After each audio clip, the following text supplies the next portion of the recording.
A drunk driver His blood alcohol level was 0.469, barreling down Interstate 40, 6 times the legal limit. going 100 miles an hour.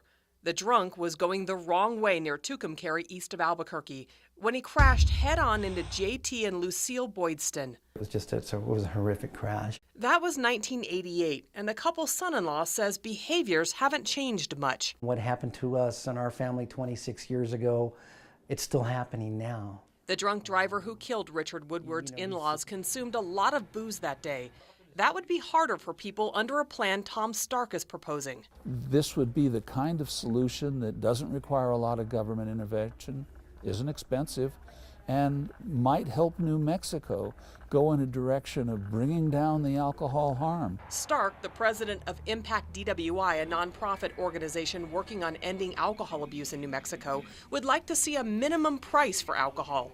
The price set based on the amount of alcohol it contains. It's those low price specials where the beer comes across at a quarter a beer, or it's in bottles of alcohol that are big jugs for like $10.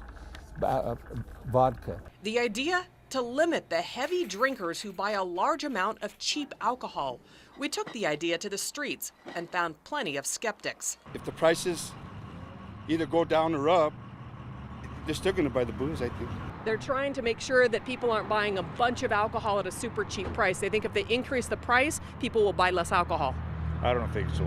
Stark says setting a minimum price would only affect the cheapest booze. For the average buyer, the proposal would have no impact whatsoever. All the alcohol sold in bars, restaurants, already is well above any minimum price that would be set. The idea came from Scotland and certain provinces in Canada, where minimum pricing for alcohol works. Studies have shown DWIs, overdoses, and alcohol-related diseases have dropped. But would it work in New Mexico, where alcohol abuse is widespread? Stark is proposing something called a memorial for the legislative session. This is a conversation that still needs to be had about how cheap alcohol needs to be and what the minimum price would be, correct? Absolutely, and that's why a memorial rather than a bill. So we could begin having that conversation, doing the analysis, using the data that's out there. Richard Woodward knows that no matter what the price of alcohol, some people will still buy it. But he likes the idea. If it works in other countries, there's no reason why it can't work here. Kim Holland, KRQE News 13.